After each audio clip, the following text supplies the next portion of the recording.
All right, part two, ROLA V-tex Cargo Basket. So you guys saw from the previous video, they were still in boxes. I unboxed it, laid everything out.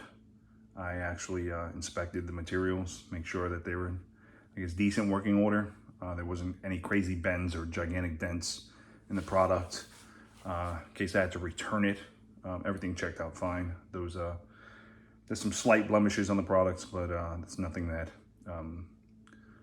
won't be taken care of. I've got some plans for that. But I want to, and I wrote down some key points that I want to discuss. First off, packaging. You saw the boxes. The boxes came, or the unit came packaged inside of those boxes just with some bubble wrap, okay? And then like 2 pieces of cardboard. I would have expected more cardboard to be inside the unit to prevent it from moving around, what have you. And what I mean by that is the front piece and the back piece. This is the rear and this is the front. They had bubble wrap on the outside to prevent any scuffing or abrasions, I guess, from the packaging on the outside of the box, but there was nothing in between them to prevent them from rubbing against each other. And so, you know, like I said, I did some inspection and I looked at some of the items, and there's a couple spots. There's one right here. I don't know if you guys can see that or it's coming up on the camera or not. And there's a couple other spots where they kind of rub together, and wasn't too happy about it, but it's not a deal breaker because, I mean, it's not a Yakima or a Thule, so it's not that expensive. So I didn't expect, you know, a diamond coated product, but just a little disconcerting that they ship the item out like that or package the item like that. So it comes shipped to their customers that way. The contents of the packaging, the front of the cargo basket, the rear of the cargo basket came in this box, okay? And then the extension came in that box, all right? Along with the front wind deflector, which was wrapped in some saran wrap, okay? These brackets, the mounting brackets that you use to mount to your roof rails, and they came packaged in this box in individual packages. From what I understand, if they're broken or if you break one, you can order them individually. I heard they're about $25 a piece. Don't quote me on that. That's what I heard. I'm just repeating it. Then it also came with a little goodie bag. Both the extension and the main cargo basket came with a goodie bag of screws, gaskets used when you connect all of the pieces together to prevent from water infiltration into the gaps, so that you don't, you know, it doesn't corrode and doesn't rust out. Also came with a book of instructions and some other details about the basket. What else? Finish. It's kind of like an undercoating. It's not just straight standard paint with a satin finish. It feels a little rough. So it's not undercoating. I don't know. I don't know what it is. I don't think it's powder coating. I could be wrong. I'm not a finish expert. But let's see if you can see this. A couple of spots here where it was worn through shipment. I'm not worried about the paint.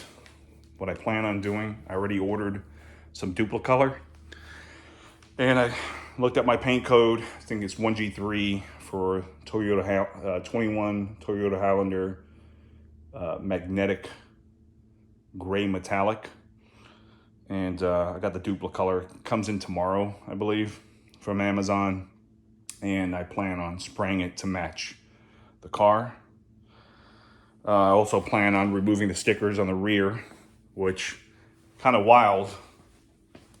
The sticker on the rear was poorly executed.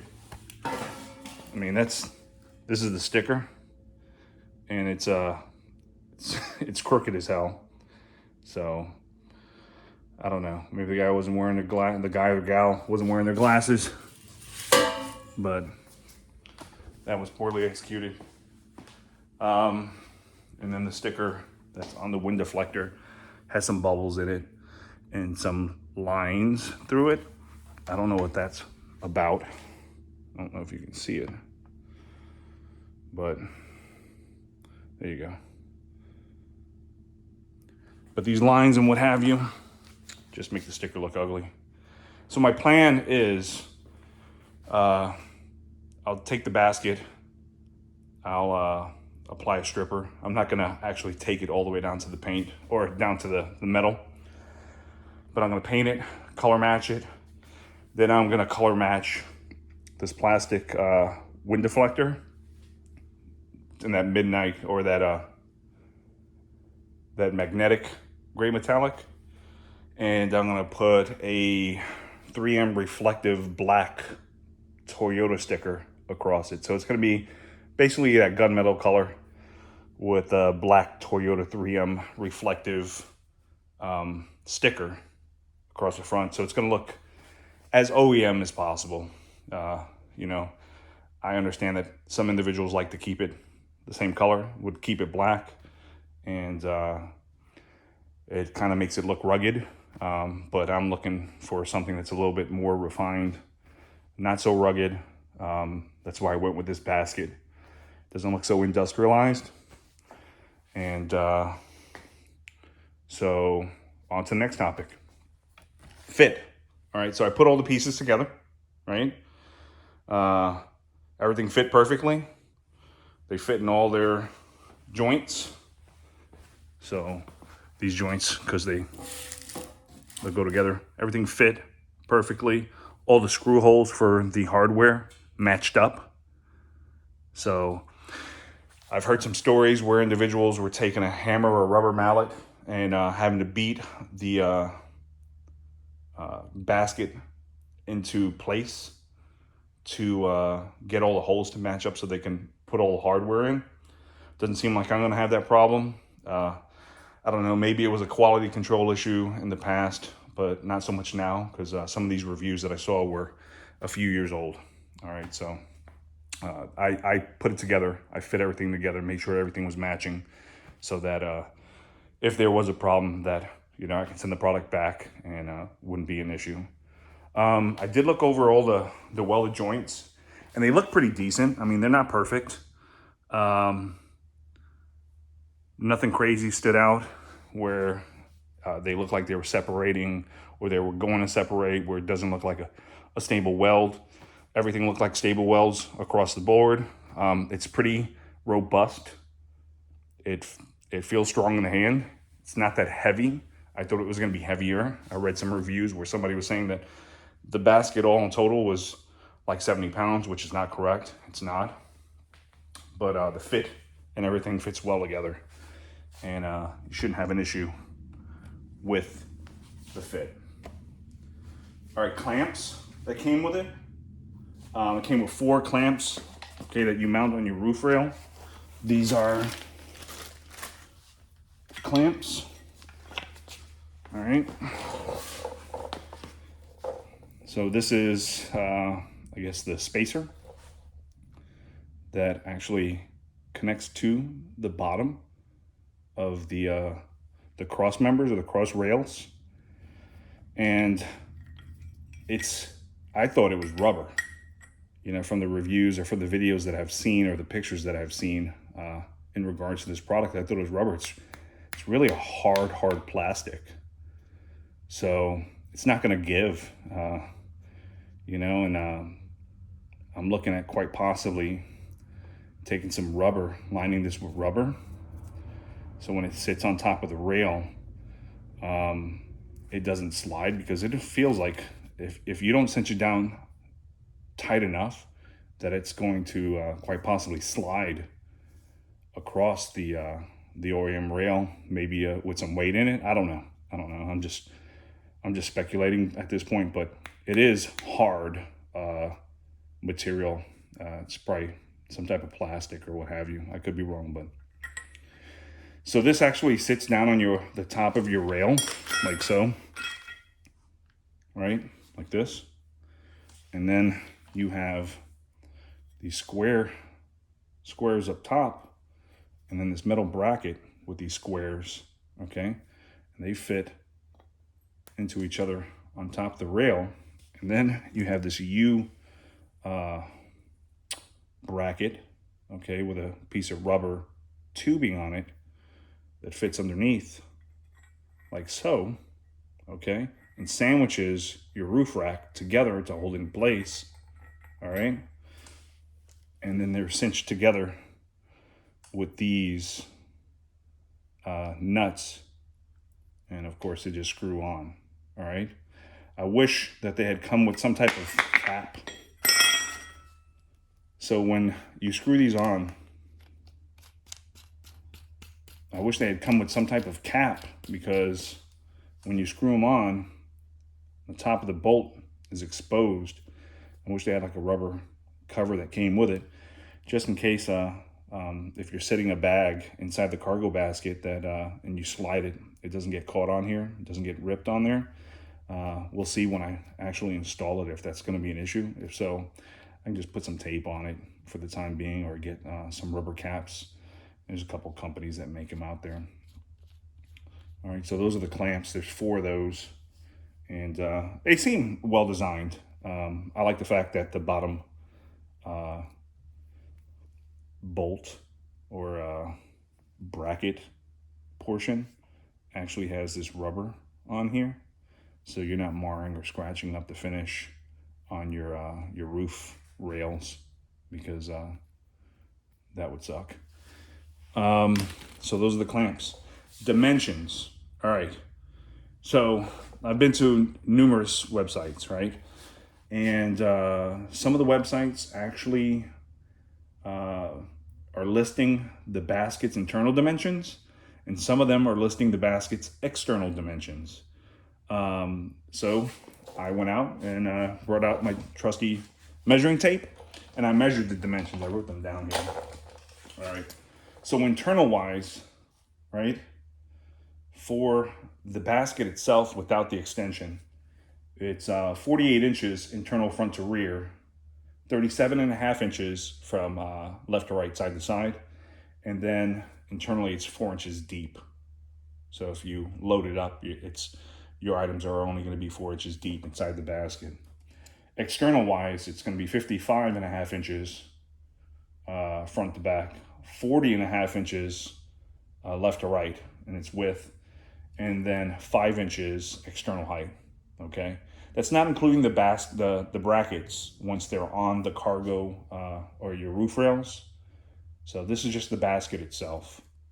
So with the actual brackets and the roof rails, you'd have to add that to the total height. So you get the total height of this basket on your vehicle, and figure out, if it'll fit in your garage, some parking decks, some parking garages, so you know ahead of time what you're working with, so you don't run into any issues buying a product that doesn't fit. Now, with the extension, of course, the width from left to right stays the same, but the overall length from front to rear is about 73 inches. So when you put it on the actual roof rack, it seems as if it's going to hang over the front and the rear rail, 19 inches on the front, 19 inches on the rear when it's centered. That's what I'm hoping for. We'll find out. We'll see. And you'll see that in the up and coming videos. But yeah, 73 inches from front to rear. Okay, but that's not usable space. I guess you would subtract about 5 inches from that. Well, about 66, 67 inches from front to rear internal. All right. The weight, really wild, because on some of these websites, I saw that this rack came in at 70 something, 72, 73 pounds with the center extension, which isn't the case. It's about 50 pounds total with the extension. Okay. Without the extension, the rack weighs about 40 pounds, 50 pounds with the extension, okay? So I've seen some websites say that it was 70 something pounds. I've seen some websites say that it was 60 some odd pounds. But the packaging and the instruction manual show that the combined total, that the extension is about 10 pounds in itself. And that with the roof rack, front and rear piece, it's 40 pounds. So for a total of 50 pounds together. Now, the basket itself combined with the extension has about 130 pounds weight limit. So from what I understand, your OEM roof rack for our vehicle, or for my vehicle, the 21 Toyota Highlander, has a max capacity of 165 pounds, okay? So with the basket on the OEM roof rack or roof crossbars, I'll be able to load up at a max 115 pounds into this rack, which, you know, we're primarily going to use it for luggage, you know, coolers, going to the beach, some beach material, some chairs, some folding chairs, and just clothes and stuff that we would normally put in a suitcase. So I'm not putting tires up here. I'm not putting jacks on here like some of these guys, you know, that go out and they need those types of materials. I'm not going to use it for that. So this is going to be well suited for my needs. I don't know about your needs, but the vehicle says that it's the OEM roof rack, and the roof is supposed to hold no more than 165 pounds. The basket holds a maximum of 130 pounds, plus the weight of the basket is 50 pounds. Do a little bit of math. You can carry a max weight of 115 pounds on top of our vehicle, or my vehicle. Other than that, if you guys have any questions, hit me up in the comments, and I'll answer them as quickly as I can. I'm not too damn busy. I'm a retired military service member, so I've got time. I'm doing this as a hobby, trying to keep busy. It's therapeutic coming out here and you know, sharing some of this information with you guys and being as helpful as I can. I guess that's my nature. I like to help people. So yeah, if you have any questions, hit me up in the comments. I'll answer as quickly as I can, and I hope this helps. My next video, what I'm going to do is, I think I'm going to do a test fit on top of the vehicle. My OEM bars should be here tomorrow. My crossbar should be here tomorrow. So I'll mount those. I'm probably going to do some videos for that and put them on YouTube. But before I paint this, I'll put it together. I'll assemble it. I'll put it on the roof of the vehicle, see how it fits, and then take it apart and then paint it and to do what I want to do with it to make it look how I would like for it to look, and then reinstall it as needed. We plan on making a trip out to, I don't know, a lake, a beach sometime soon this summer. Take the kids out, enjoy some family time. So it's going to come in handy. And, you know, the kids, we have a small dog, my wife, and myself, with bags and luggage inside the vehicle. You know, I'm not saying it's going to be overly crowded, but we would like to spread out and, you know, relax. So I think it's going to come in handy. And I hope this helps. Hey, if you guys, thanks for listening. Thanks for watching. And leave a comment. Tell me if I suck or not. I don't do this often, but I appreciate it. Thanks for listening. Talk to you soon. Bye.